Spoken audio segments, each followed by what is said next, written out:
Guys, कैसे हो आप सब। Welcome to my channel aesthetic science.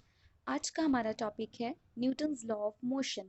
अगर आपको अच्छे मार्क्स स्कोर करने हैं ना फिजिक्स में, तो ये चैप्टर ज़रूर करना, क्योंकि ये बहुत ही इजी है और हमारी डेली लाइफ के साथ बहुत ही ज़्यादा मिलता जुलता है। ठीक है, इस हम लॉ ऑफ इनर्शिया को पहले पढ़ेंगे, क्योंकि जो लॉ ऑफ इनर्शिया होता है, न्यूटन्स फर्स्ट लॉ इसे ही फॉलो करता है। ठीक है, तो मैं आपको पहले बता देती हूँ कि इनर्शिया का मीन्स होता क्या है। इनर्शिया का मीन्स होता है कि इनएबिलिटी, मतलब कोई भी चीज़ खुद से नहीं होगी। सपोज कोई बुक पड़ी है किसी टेबल पे, उसने टेबल पे ही रहना है, वो खुद हिल नहीं सकती, ना अपनी डायरेक्शन बदल सकती है, जब तक हम उसे उठा के साइड ना रख दें। ठीक है, तो ये होगी उसकी इनएबिलिटी, मतलब असमर्थता, जो वो खुद से नहीं कर सकती। ठीक, तो according to definition, law of inertia states that a body has an inability, मतलब असमर्थता। किसकी असमर्थ? To change its state of rest, rest की स्टेट को वो चेंज नहीं कर सकती। और यूनिफॉर्म मोशन, अगर कोई चीज चल रही है वो चलती ही रहेगी जब तक आप उसे रोक नहीं दोगे। ठीक है, और डायरेक्शन ऑफ मोशन, और उसका डायरेक्शन भी वही रहेगा जब तक हम एक्सटर्नल फोर्स अप्लाई करके उसको रोक ना दें। ठीक है, तो फिर what is inertia? The tendency of a body to oppose any change in the state of motion और rest is called inertia of body. मतलब कि एक ऐसी टेंडेंसी, एक ऐसा प्रोसेस है कि जो किसी भी, मतलब कोई चीज हो रही है तो उसे वो रोक ही नहीं पा रही है। मतलब अगर वो रेस्ट पे है तो उसने रेस्ट पे ही रहना है, मोशन में है तो वो मोशन में ही रहेगी, उसको बदल नहीं सकती। ऐसी टेंडेंसी को हम बोलते हैं इनर्शिया। तो इनर्शिया के एसआई यूनिट्स होते हैं केजी। ठीक है, तो ये अब इसके टाइप्स कितने होते हैं? ये 3 टाइप्स की होती है: inertia of rest, inertia of motion and inertia of direction, जिसे हम अपनी नेक्स्ट स्लाइड में कवर करते हैं। इनर्शिया ऑफ रेस्ट क्या होता है?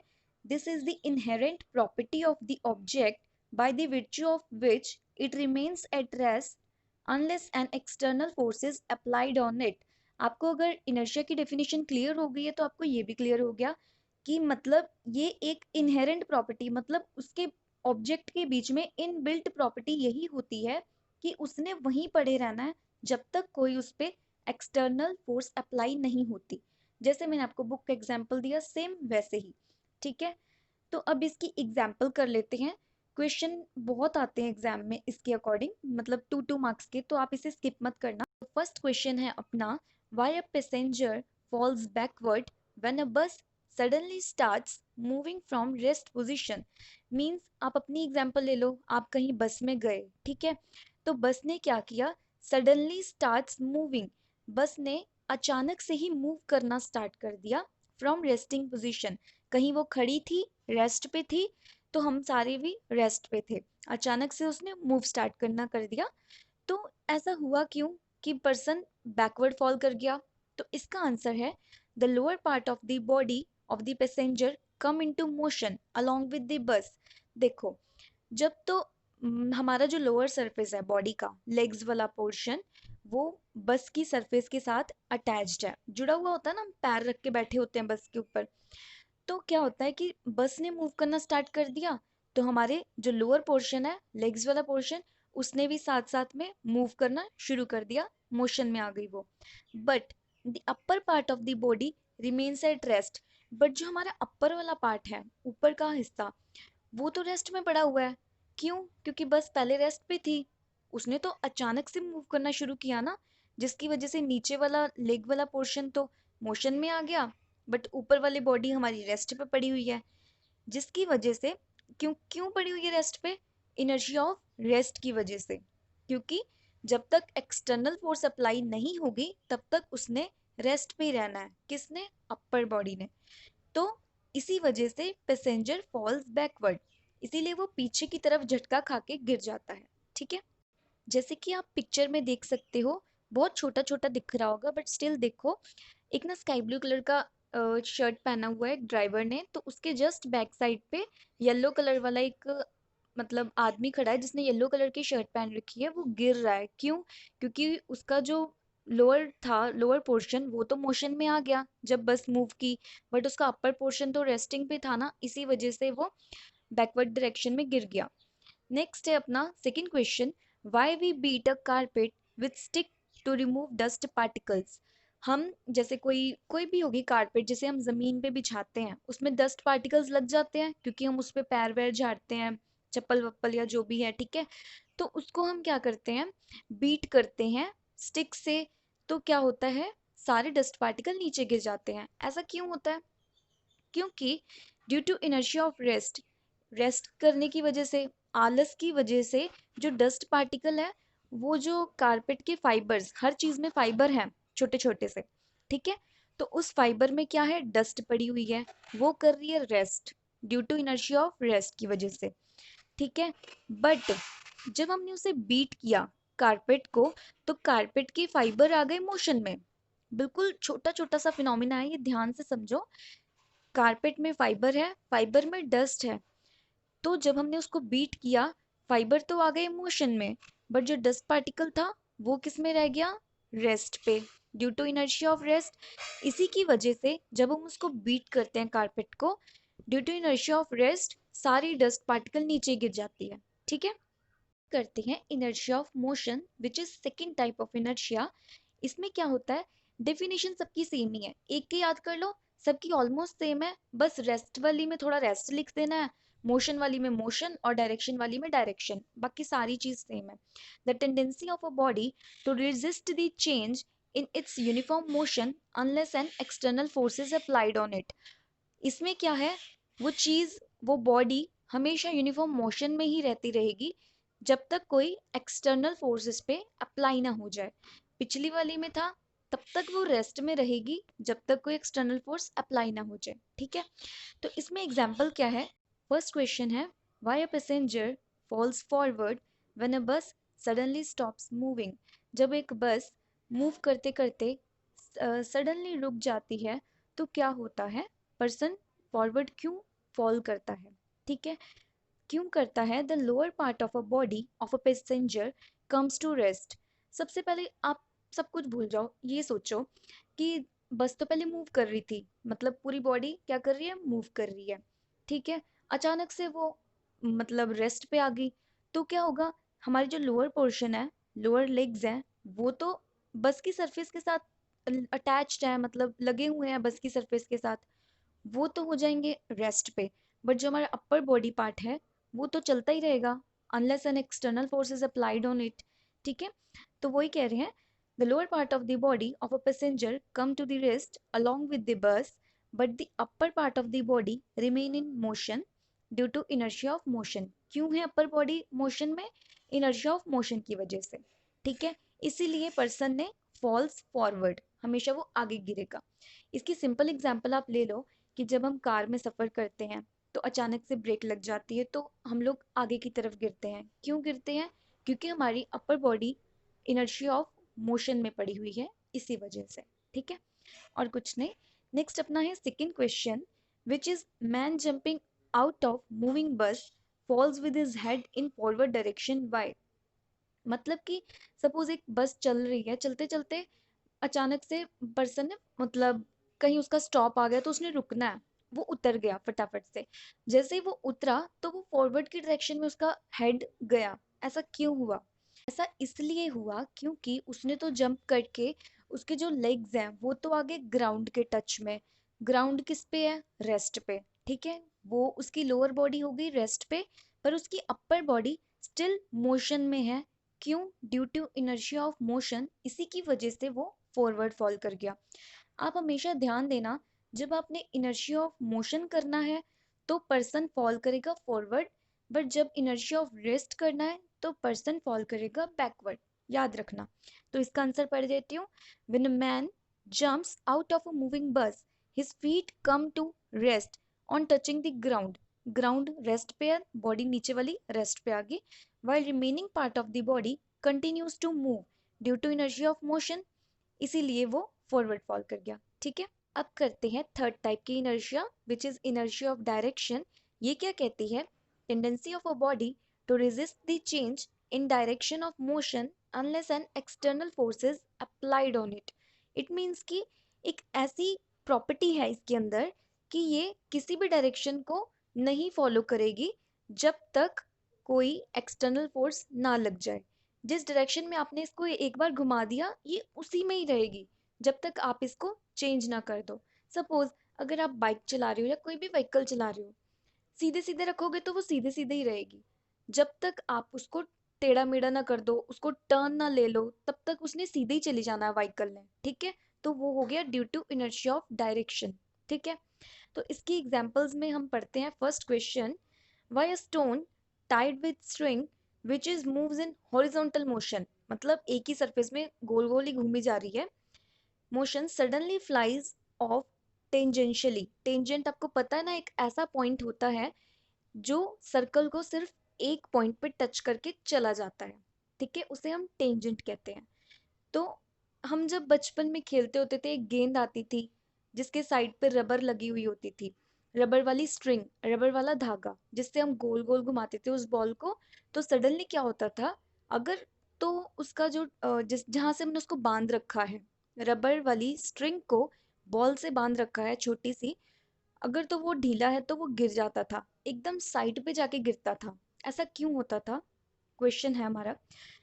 ये इसलिए होता था, if the string breaks suddenly during motion, motion मतलब जब वो सर्कुलर सर्कुलर मोशन कर रहा है, अचानक से वो टूट जाती है, it will fly off tangentially at the point of a circle due to inertia of direction.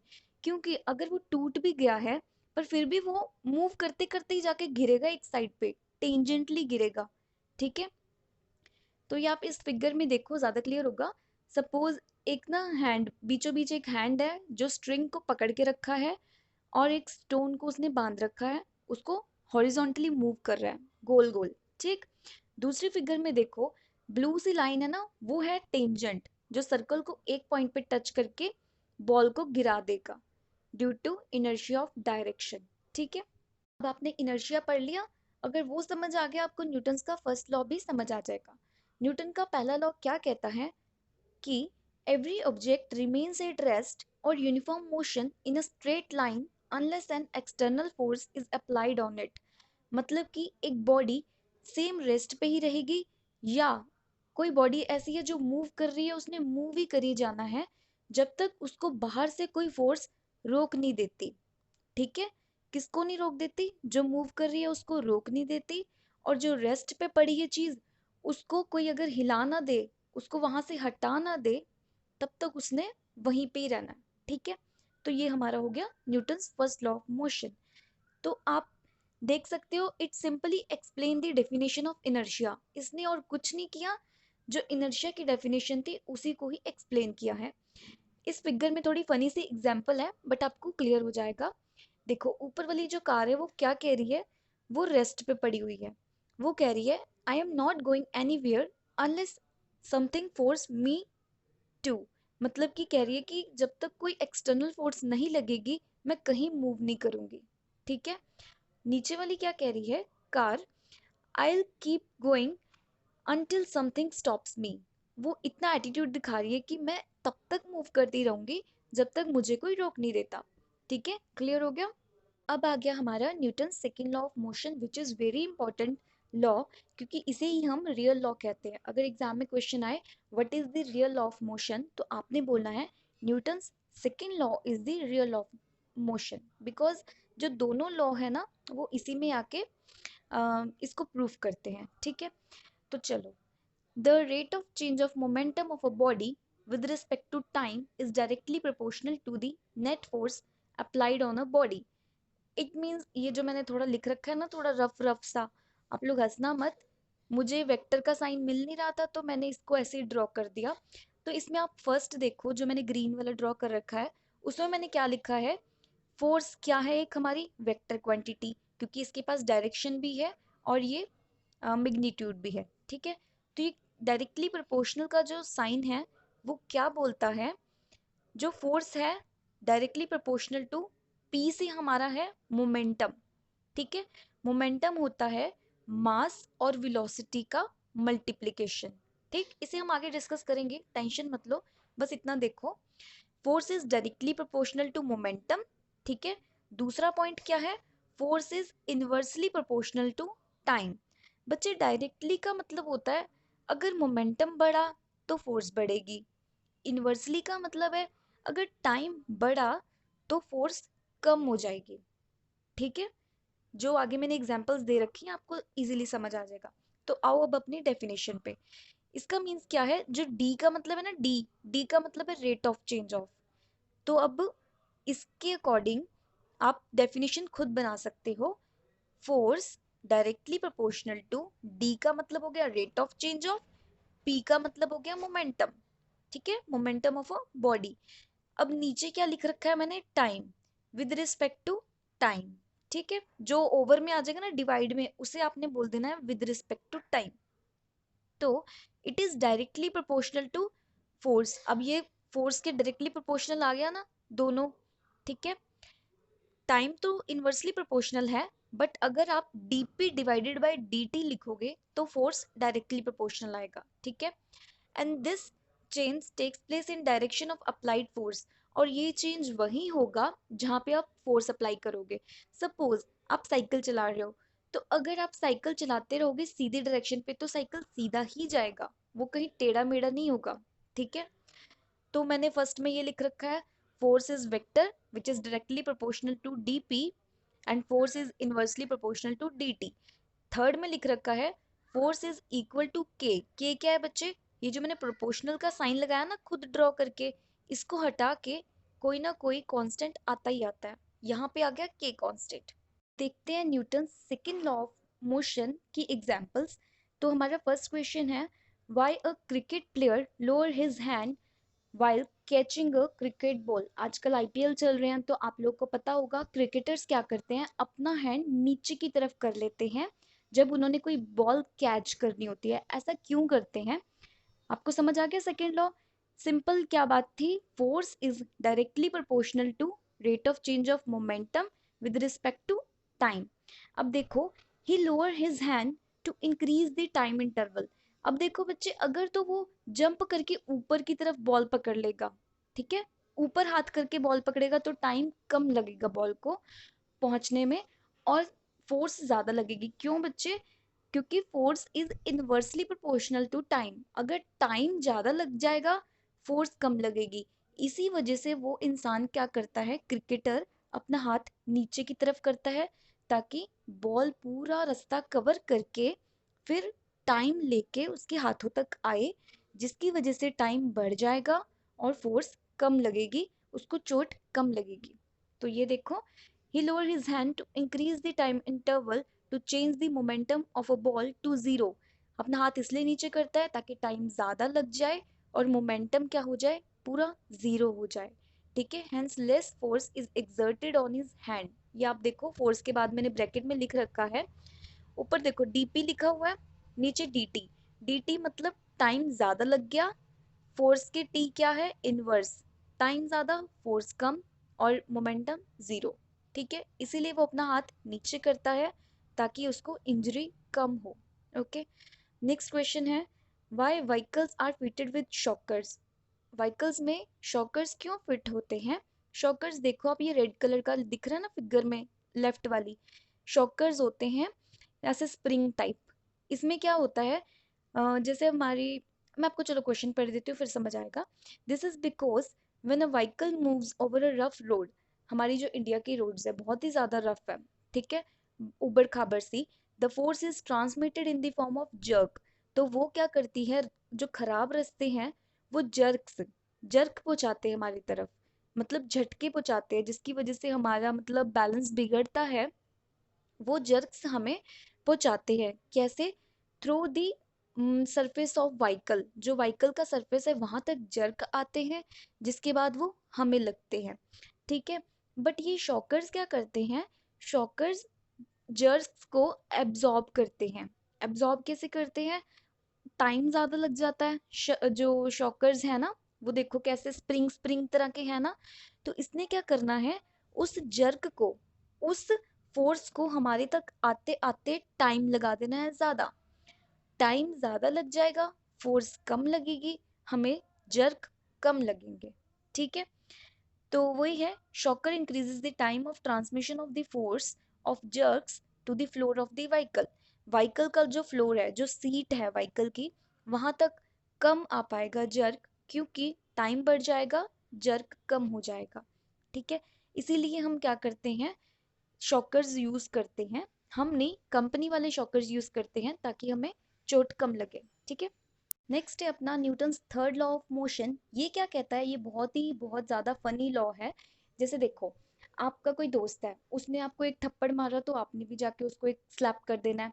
क्यों करना है? क्योंकि every action there is equal and opposite reaction. ऐसा क्यों? क्योंकि नेचर ने ही ऐसा बनाया है। अगर हम किसी को एक्शन दिखाएंगे तो बदले में हमें रिएक्शन जरूर मिलेगा। तो न्यूटन का थर्ड लॉ क्या कहता है? According to Newton's third law of motion, to every action there is a equal and opposite reaction. ठीक है, तो सपोज कर लो हमारे पास दो बॉडीज हैं, एक बॉडी ए जिसका मास है स्मॉल m एंड फोर्स है स्मॉल f, और दूसरी बॉडी बी जिसका मास है कैपिटल M एंड फोर्स है कैपिटल F। तो ये फोर्स होती है वेक्टर क्वांटिटी, इसीलिए फिर से मेरी ये सिली सी ड्राइंग आई है। तो वेक्टर का साइन नहीं मिल रहा था ना, इसलिए मैंने ड्रॉ कर दिया। तो ना क्या कहता है, न्यूटन्स का थर्ड लॉ कहता है कि ये दोनों फोर्सेस आपस में, सपोज किसी बंदे ने फोर्स लगाई, तो जो ऑपोजिट फोर्स लगेगी वो ऑपोजिट डायरेक्शन में होगी। नेगेटिव का साइन ऑपोजिट डायरेक्शन को शो होने के लिए लगाया गया है। ठीक है, और कुछ नहीं है खास, जब एग्जांपल्स कराऊंगी और ज्यादा क्लियर हो जाएगा। ठीक है, तो फर्स्ट क्वेश्चन है हमारा, अ boat moves backward when a person jumps out of it. मैंने थोड़े टफ टफ एग्जांपल्स लिए क्योंकि इजी वाले तो आपको समझ आ जाएंगे, टफ वाला समझा देती हूँ। तो इसमें ये बोला गया है, एक आदमी है, उसने बोट से उतरना है। ठीक है, तो वो जब बोट से उतरता है, बोट बैकवर्ड क्यों जाती है? या इस टाइप से क्वेश्चन आ सकता है। दूसरा टाइप कैसे हो सकता है, मैन जंप कर रहा है आउट बोट से, वो कैसे जंप कर पाएगा, किस फोर्स की वजह से उसको जंप करने में सहायता मिलेगी। ठीक है, तो देखो, according to Newton's third law, every action there is equal and opposite reaction. इसकी वजह से क्या होगा, जब पर्सन ने जंप करना है बोट से, when a person jumps from boat, he applies force on the boat. खुद देखो, मैंने दो पिक्चर्स इसीलिए यूज की हैं। इसमें आपको जो सेकंड वाली पिक्चर है उसमें आप सही मूवमेंट देख सकते हो उसकी पैर की, कि उसने पुश किया धरती को, या बोट को उसने पुश करके आगे जाने की कोशिश कर रहा है वो। ठीक है, जब हम चलते फिरते भी हैं तब भी हम धरती को पुश करते हैं नीचे की तरफ, जिसकी वजह से धरती हमें ऑपोजिट रिएक्शन देती है, जिसकी वजह से हम चल पाते हैं। इसमें क्या हो रहा है, शिप को उसने पुश किया नीचे की तरफ, शिप ने ऑपोजिट में क्या किया, उसको रिएक्शन दे दी, कि उसको धकेल दिया शिप के बाहर, कि तुम बाहर जाओ। ठीक है, तो क्या हुआ, he applies force on the boat due to which boat moves backward, boat चलेगी बैकवर्ड क्योंकि बंदे ने पैर से मोशन किया। ठीक है, and equal and opposite force is exerted by the boat, boat ने भी क्या किया, इक्वल उसको रिएक्शन दिया, इसीलिए वो आदमी जंप आउट हो पाया बोट से। ठीक है, सेकंड क्वेश्चन क्या कहता है, how Newton's third law of motion helps a swimmer to swim. पता ही है, स्विमर जब स्विम करता है तो पानी को वो हाथों से धकेलता है, आपने देखा होगा, या आपको कईयों को स्विमिंग आती भी होगी। तो क्या करते हो आप लोग, वाटर को अपने हाथ से पीछे पीछे की तरफ मूव करते हो, उसको बैकवर्ड करते हो। तो क्या करता है वाटर, वाटर आपको फॉरवर्ड रिएक्शन देता है, आप उसे पीछे कर रहे हो तो वाटर आपको आगे आगे धकेलेगा। ठीक है, तो a man pushes the water backward with his hand, अपने हैंड से वो पानी को पीछे मूव कर रहा है। रेड सिंबल से आपको वही दिख रहा है, रेड एरो से, कि वो पीछे पीछे कर रहा है वाटर को। This force of push on water is called action, ये उसने जो किया उसे बोलेंगे action. According to Newton's third law of motion, equal reaction आएगा किसकी तरफ से, थ्रू वाटर, वाटर की तरफ से आएगा, to man which pushes him forward direction, water ने फोर्स लगा के उसको फॉरवर्ड फॉरवर्ड धकेलना शुरू कर दिया। ठीक है, कुछ भी नहीं है, बहुत इजी क्वेश्चंस हैं। अगर आपको लॉज समझ आ गए, आपको क्वेश्चंस भी आ जाएंगे। ठीक है, आई होप गाइज आपको ये समझ आया होगा कंसेप्ट। आप टेंशन मत लो, जो डेरिवेशंस होगा वो हम फर्दर वीडियोस में डिस्कस कर लेंगे। आप बस इतना क्वेश्चंस कर लो, तो ये आपको 2 2 मार्क्स के क्वेश्चंस आने ना जो एग्जाम में, उसमें बहुत ही ज़्यादा हेल्पफुल होगा।